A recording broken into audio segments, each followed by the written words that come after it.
It's official. The Max Scherzer era in Texas has begun. You are Locked On MLB. Your daily MLB podcast. Part of the Locked On Podcast Network. Your team every day.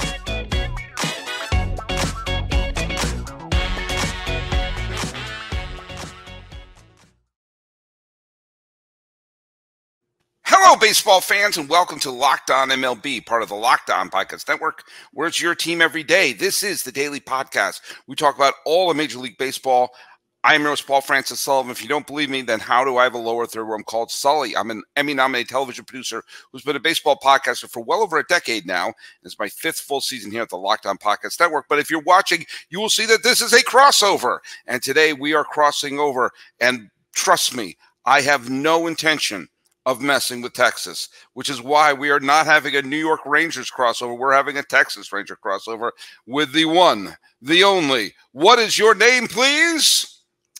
Brice Paterik. And I will remind you that you're under oath. This is a congressional hearing we're having right here. He has been indicted and has been brought to the Locked On MLB studios. Don't get topical, Sully. I am going to get topical because the big news that they'll be talking about in history for generations to come was the first start of Max Scherzer as a member of the Texas Rangers. Hey, follow us at Locked On MLB Pods on Twitter and Instagram. I am your pal Sully. I'm at Sully Baseball on Twitter, Sully Baseball Podcast on Instagram. We had a lot of people, by the way. I actually wasn't prepared to talk about this, but we had a bunch of people who were really, really close in getting the trivia question. The question was, which pitcher has the most career wins while playing for only one National League team? Now, the answer should have been Christy Mathewson, except for the fact he pitched one game for the Cincinnati Reds and therefore became ineligible for this discussion. So that was a great guess, Amy Green. Phenomenal guess. Not correct. A couple of people picked Don Drysdale, another terrific guest. Wrong. We had Bob Gibson was a guest who was 3 wins off. It was actually Carl Hubble, who had 253 wins, all with the New York Giants. Oh, by the way, I got to do a mea culpa. Brice Paterik, please make note that when I'm wrong, I will admit that I'm wrong. I had done a trivia question where I said what was the only postseason series to end with an RBI single from the visiting team, and no one had gotten it, and I put it down. And the fact of the matter, and I said that it was the end of the 2003 Division Series when Jeffrey Hamels got an RBI single, but the tying run was thrown out the plate when JT Snow tried to score. Court Stell was quick to correct me. This goes to show you my memory was wrong. It was not an RBI hit. It was, I thought my memory was the bases were loaded and one run came in and Snow was trying to score as the tying run and he was thrown out at home plate. My memory was wrong. Wow. And I'll admit that. I got that detail wrong. It remains the only postseason series to ever end with a base hit by the visiting team. So my trivia question wasn't completely wrong, but I was calling it an RBI base hit, and that was my memory being wrong. So you know what? I try to do these trivia questions mostly from memory, and I had such a clear memory because that was the day I got married. So that's what I remember about that day. That and Trot Nixon hit a walk-off home run, and I got married. You remember the important things. Yeah, you got it. But no, I mea culpa. I got that detail wrong with my own trivia question. So my bad. I hope you all can find it in your heart to forgive me. All right, enough with that. Enough with cleaning house. Brice Paterik is here. Brice, you are the host of Locked On Rangers, have been for a little bit. And the Rangers had an interesting game today. Their new toy was brought out to be played with in Texas. This was the Texas Ranger debut of Max Scherzer. And it didn't start off that well. No, it didn't start off well. And honestly, a lot of debuts for big Texas Rangers pitchers have gone very poorly. And this was probably the best one of any big name pitcher coming to the Rangers in a long time. A friend of mine, Chris Fitz on Twitter, tweeted this out. Of all these different Rangers debuts, there was Gaylord Perry, who gave up 5 runs in 6 innings pitched against the Cleveland team that traded him. Nolan Ryan, 5 innings, 4 runs, 3 walks. Cliff Lee, 9 innings, 6 runs in a complete game loss to the AL worst Orioles back in 2010. Yu Darvish, under 6 innings, 5 runs, 4 walks. Cole Hamels, 5 runs in 7 innings. Corey Kluber, 1 inning ever. Jacob deGrom, 3 2/3 innings and 5 runs on opening day. So it has not been a lot of success for these big name pitchers coming in. So 6 innings, 3 earned runs. It's pretty good for this list. But let's get down to brass tacks. The Rangers were down 3 runs before they even came to bat. You must have been a little nervous when he got off to the, let's be kind and call it a tiny bit of a rough start there in the first. Yeah, I was a little worried, but it was mostly a lot of batted ball, bad luck, not any hard hit balls. I mean, the single was 62 miles an hour. Both of them were under 65 miles an hour off the bat from Tim Anderson and Andrew Benintendi. I mean, he was still getting the strikeouts. The walks weren't great. Walking in a run in your first inning with your team is never ideal, but it wasn't something where I'm like, oh no, here we go again. Because the thing with Scherzer is the home run ball and the hard hit balls. And there were only 3 hard hit balls against him all day. And I think only one of those was hit, maybe 2 of them, but they were both singles. So, I mean, it wasn't really a case of, oh, wow, here's the Scherzer that's had issues, with the Mets all year. And he was excellent, literally just last year. And I find it really funny that there were a lot of Mets fans that I saw on Twitter, including Locked On Mets host Ryan Finkelstein, having a little chuckle at Max Scherzer when he ends up with a quality start while the Mets are getting swept by the Royals. Maybe mind your own business, Mets fans. Mets losing to the Royals, that has a familiar ring to it. I'm not sure why that reminds me of something. Yeah, I mean, look in the end, I think it was more of a frustrating first inning than anything else. It was like, it was a lot of, things going the White Sox way. It certainly helped matters for the Rangers that Toussaint, the starter for the Chicago White Sox, had a very hard time throwing strikes. And a couple of times said, well, I better throw a strike here. And he would throw one like right down the middle of the plate for Marcus Semien, or right down the middle of the plate for who was the other? Mitch Garver. Thank you. I couldn't remember. And you take a look and after that rough first inning and not a great second inning, but nothing that bad happened. It was 1, 2, 3 inning, 1, 2, 3. In the end, he struck out 9 batters in 6 innings. Yeah. And didn't let up a run after the first. And lest we forget, this is a contending team with bats. So he pitched well enough to win. And, Scherzer is there to pitch in October. That's his job. And in the regular season at this point, in my humble opinion, everything's binary. Did you win? Yes, fine. I don't care how you won. We're in the last third of the season. You don't get style points. There's a half game separates, Houston from Texas at this point. And so at this point, you can't really. For the next few hours, at least, it's a full game. Yeah, but they're going to, Astros are going to play the Yankees, so we know what's going to happen there. Unfortunately, Garrett Cole is not on the hill. Yeah. And if Garrett Cole was pitching for the Astros, they wouldn't pitch him in Game 7. So that's the deal there. But you must feel good about the fact that the offense was able to, dust off what was dust them off of any sort of bumps and bruises they may have in the first inning or two. Yeah, it definitely was nice to see. It was an 8-pitch first inning for Touki Toussaint, who looked really good in the first inning, and overall was fairly solid. It was honestly. But he lost his control. He was down 1-0 or 2-0 or 2-1 to so many batters, and the home runs he let up were because I'm down 2-0, 2-1.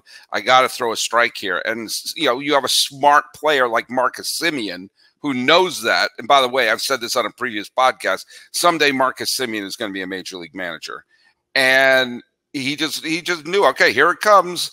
And it was one of those, you knew it was gone the minute it left his fingers. You know, he didn't have to swing. Like, well, okay, so now it's a tie game.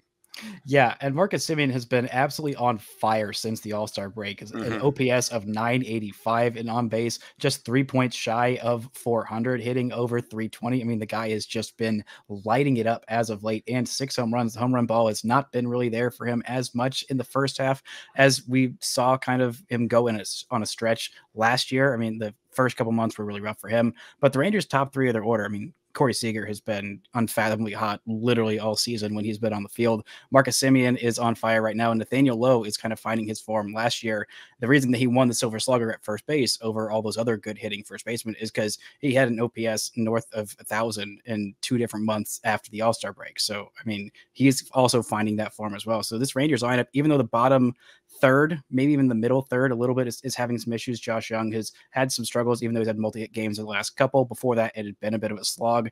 Garver seems to be finding his way. When he gets hot, he hits those homers and bunches. Ezekiel Duran, it'd been rough for him, and Leo Taveras as well down at the bottom of the order. But if your 8 and 9 hitters are struggling in your top 3 and your number 6, and without Jonah Heim, it's a little bit harder for this offense to get going, but still, this is still one of the best offenses in all baseball. And I don't think it was nearly as much smoke and mirrors as we were seeing the Rays offense was for those first 2 months. I think what you're saying is the Rangers have assembled the best parts to move forward and be a winning team. Is that the case? I think that's the case. And if you're but wait, before you say anything, I'm sorry, you were saying?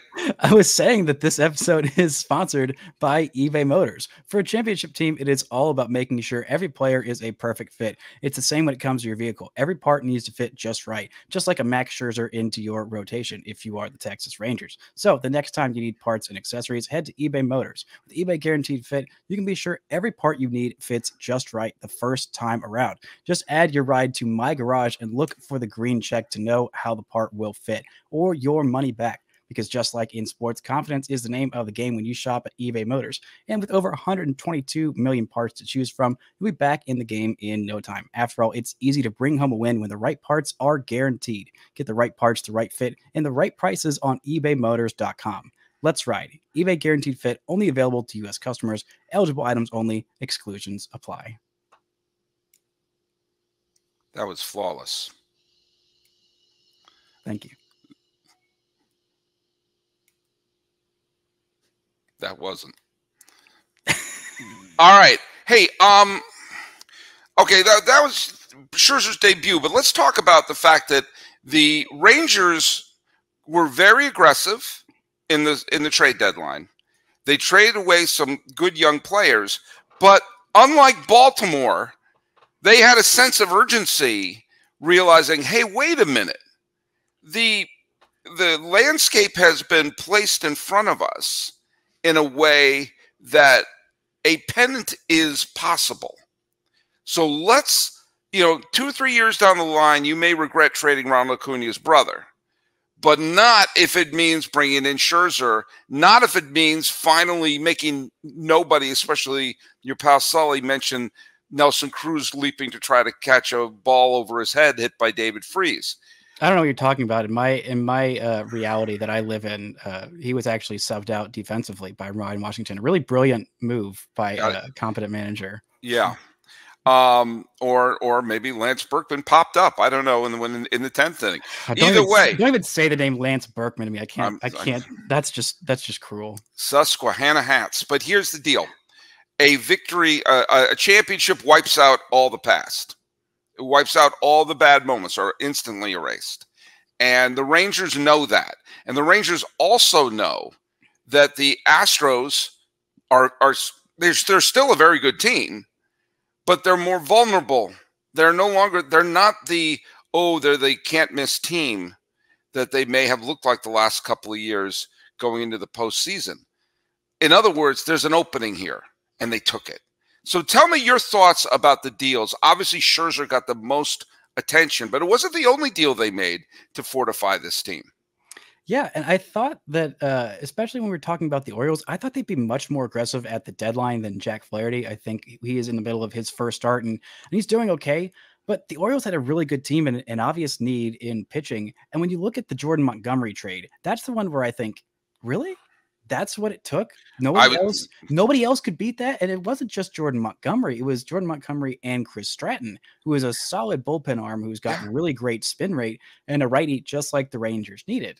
And I thought, okay, that's a deal that I don't feel bad about. I mean, I really like those two prospects. I really do like them. I think Thomas Saggese is going to be a perfect Cardinal. I mean, I feel like he's going to be like every Cardinals position player. He's going to play a million different infield positions. He's going to be the most beloved teammate by anybody. Rave reviews about how good a teammate is. He's going to hit 300. He's got an on base of 350, a slugging of 450, and he's going to be solid for several years, probably. Maybe that's the best version of him. Takeo Roby is a guy who's got a lot of potential for swing and miss stuff. He's 21 years old in Double-A. He's very advanced. He's been hit around pretty hard this year, but I think that the Rangers showing confidence in him to be at that level is definitely a sign that, you know, he is better than those numbers look, and he has been hurt for a decent chunk of this year. And the Rangers haven't been able to develop pitching, and maybe he's the starting pitcher that they could have never been able to develop. But also, Luis Angel Acuna, I really love his game, but he is a middle infielder. The Rangers have their middle infield locked up for the next 7 years, six years after this at minimum. And that's just Marcus Semien. And he's probably not playing center field because Leody Taveras is pretty good out there. And if it's not Leody Taveras, then it's going to be Evan Carter. And if it's not Evan Carter, then eventually it's going to be Wyatt Langford, their first round pick, who is already in high A and raking. He had a triple in his very first at bat in full season ball, which is a lot of fun. But still, it's not a price that I'm losing any sleep over. And if this is what it took, then like, I don't know. I feel like if this is the market, then the Rangers did a great job because they've got a very deep farm system. And this is why you have a deep farm system. This is the whole point. This is, or I guess half the point, is to develop your own good players, which Rangers have done. They have a lot of good young players right now in Josh Young, Leody Taveras, Ezekiel Duran, and well, Jonah Hyman and you know, and Adolis Garcia and Nathaniel Lowe, like, kind of count. You kind of stole them at the very end from other teams. But like, this is why you do it. They're not all going to work out. Look at those prospects the Rangers gave up in the Cole Hamels trade. I think there were 3 different top 100 guys. There was Jake Thompson. There was Jorge Alfaro. There was Nick Williams. Do you know almost anything about any of those guys? So, no. Do you remember anything? No. And I love those guys. And Jorge Alfaro is somehow like spent time in the big leagues for, I don't know, 6-7 years. Yeah, he's had a major league career, but certainly was but not anywhere worth getting Cole Hamels in a stretch run. He won them 2 AL West titles, right? Because of that, and they also got Jake Diekman in that deal as well. So we made that exact point on yesterday's show with Lindsey Crosby when we were trashing the Orioles, saying, you have more prospects than you have spots on the major league roster. Exactly. And also making the point that I made with you, you don't always know when you're going to see the seas part and a lane, such a clear lane to get to the World Series. And the Orioles had who are obviously having a wonderful regular season, but they have a glaring need, which is quality frontline starting pitching. They've got the back end of the bullpen down.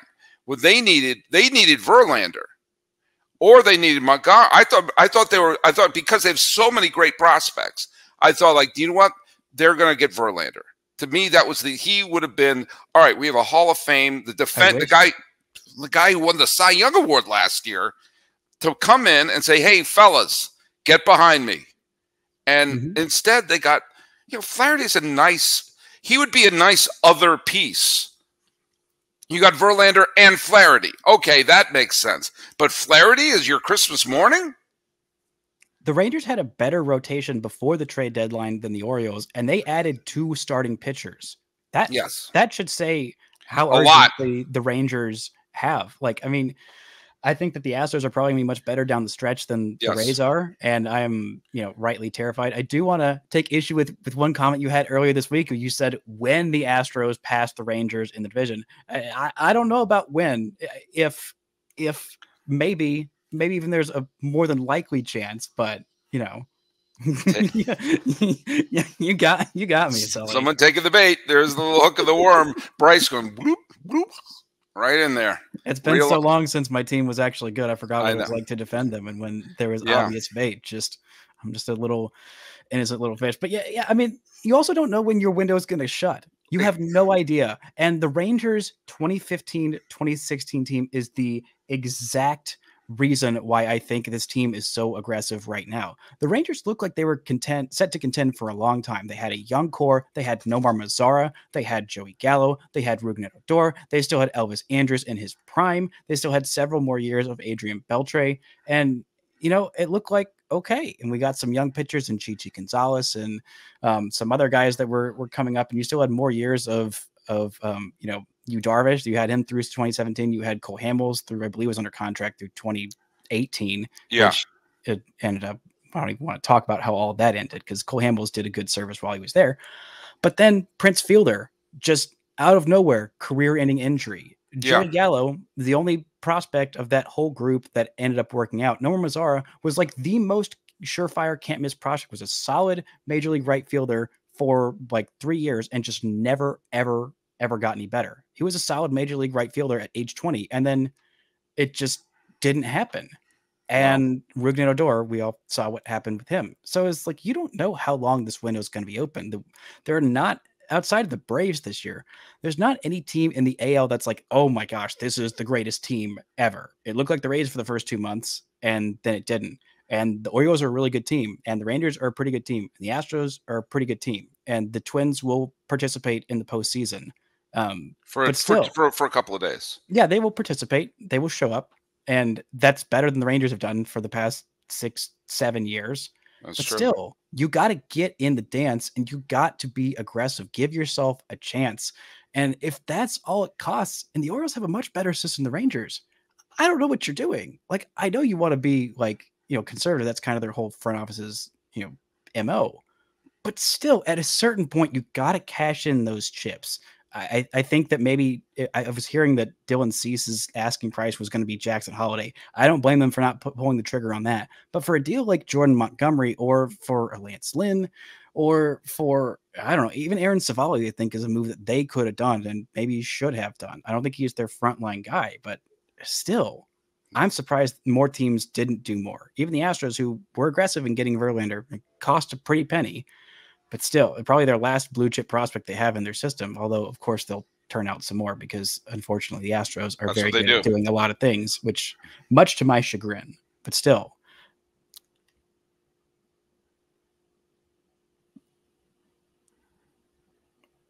Threw an ad bumper right into the right ad. You had to go to a break. Yeah, we're going to see an American League West showdown.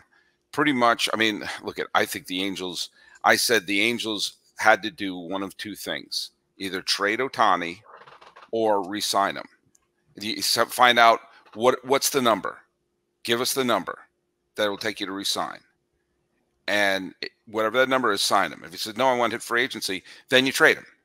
They did the exact worst thing, which was to say we're going to go for it, but we don't have him re-signed, and if this doesn't work, then not only have we not re-signed him, and we've traded away some good young players to Chicago. I mean, I get the emotional. We're going to go for it, but it's going to be get back to me in November about how smart that was. The Astros obviously pulled off the deal for Verlander, and I have tremendous trust in them. I know you don't like that. I'm not an Astro fan. But I mean, I have a lot of trust in them. They're a good team. They've been good for a long time, and it's the bane of my existence that I have to admit it, because there's no way around it. And so we're just, by the way, let's take a quick peek at some of the other games that are going on here on Thursday afternoon. As of this recording, Baltimore is a 3-1 lead over the Toronto Blue Jays. Baltimore is going to win 90 in the high 90s and be one of those teams that could be bumped out in the division series. How'd they do that? They won 98 games. Yes, because look at who their starting pitchers are, and they're going to be going up against other teams' best starting pitchers. By the way, I have very little trust in the Blue Jays right now. I mean, I know the Red Sox. I barely have any trust in the Red Sox right now. But the fact that if Baltimore wins this game, the Red Sox will only be one game back in the loss column in August is a freaking miracle. The other games that ended today, the Royals absolutely tomahawked the Mets. Bobby Witt Jr. By the way, he had his 9th home run.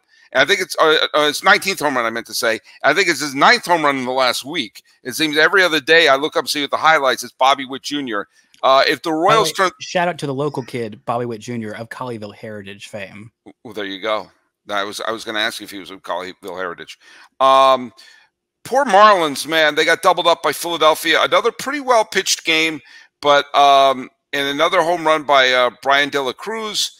Brandon Marsh got the big 2-run single. The Phillies, by the way, very quietly have got themselves in, they're back one of the wild card teams.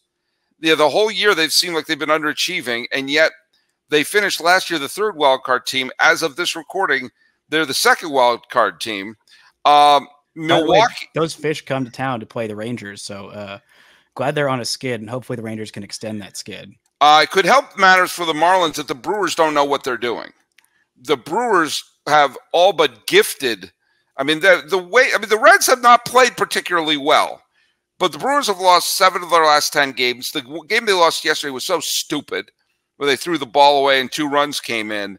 The Brewers are playing so badly, they're letting the Cubs back in it.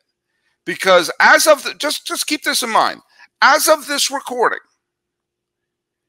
2 games in the loss column separate first place Cincinnati and 3rd place Chicago in the National League Central. God, I wish the Rangers were the National League Central. They wouldn't have had to do a darn thing to walk into October. If the Rangers were in the American League Central, they'd be up by 8 games right now. Because they made the Twins sell. Because Minnesota has dropped 6 of their last 10 and lost 0 games in the standings. Because the Cleveland Guardians have said, and by the way, I'm going to be doing the next show that I'm going to be doing. We're going to be talking Guardians and American League Central, so keep an eye out for that. And right now, I'm in the Bay Area right now. I'm in the Bay Area for a few more days before I head back to the luxurious Locked On MLB studios in Pasadena, California, overlooking the historic Rose Bowl. So please, by all means, stop by my house. As of this recording, the Giants are up 1-0 against Arizona on the Lamont Wade homer. We'll see what happens at the end of that game. But yeah, we're for all these races that are super tight, a game here or a game there, you cannot afford to lose any dumb games. You're gonna lose a game every once in a while. You're gonna lose about 3 games. Several dumb games to the Astros. 2 1-run losses in that series where the Rangers clearly outplayed them in Houston, but they lost 2 out of 3. Same with that absolute barn burner the last game they played before that, when Martin Perez got lit up and the Rangers came back from 8 runs down and then still could not take the win, even though they took the lead after being down, I would believe it was 10-2 at one point. Yeah, I couldn't believe that. I actually wasn't watching that game, but I kept seeing the highlights of it, or I kept seeing the updates of it on the ticker on my phone. And I went, oh boy, well, Brice must be mad about that. And I'm going to do something. I'm being a halfway decent father. Oh, by the way, whoa, what? They came back? Those are the wildest games, are the ones that you just emotional. Like, it happens for me a bunch of times with the Red Sox. Well, I'm not going to watch that game. That game's up. Then you turned it on to like the most improbable 9th inning rally in Fenway. Oh my God. Okay, well, here we go. All right. Well, before we say goodbye to Brice Paterik, we're going to throw out today's trivia question, which I made sure I got right. Which Rangers pitcher, and you can't answer this, Brice, you probably know the answer. Which Rangers pitcher threw the complete game victory for their first ever postseason win? The first postseason win in Rangers history was a complete game victory by which pitcher? Who was it? Think of all the great pitchers in the history of the Rangers. Some of them are in the Hall of Fame. Some of them are Hall of Fame bound. So which pitcher threw the complete game victory for the first ever postseason victory in the Texas Rangers history? There you go. That's my trivia question, and I did double check it. I didn't screw it up like that other one. Brice Paterik, who's at Brice Paterik on Twitter. Is that what it's still called now? On X. It's called Twitter by everybody who So means Twitter. something. And we still have the little birds here because we don't want to confuse people. We're still tripping. And where can they find your show? You can find Locked On Rangers wherever you get your podcasts and on YouTube, creeping up towards hopefully hitting 3,000 by the time the Rangers are surely in the postseason as AL West champs over those stinking Houston Astros. Any last thoughts before we say toodaloo? Well, this Max Scherzer trade, not just for this year, it is for next year. And thinking about a postseason rotation next year with Jacob deGrom, Nathan Eovaldi, and Max Scherzer as a number 3, oh boy, that would be a lot of fun. Yeah, I hope Nathan Eovaldi, one of my favorite pitchers in baseball, is healthy by the time the season rounds up, because he's someone you want in your corner in a postseason situation. I can tell you that right here and also right now. Talking about Max Scherzer's debut with the Texas Rangers and the possible fate of the American League West, this has been a Locked On MLB, Locked On Rangers crossover. He's Brice Paterik. I'm Paul Francis Sullivan. Please call me Sully.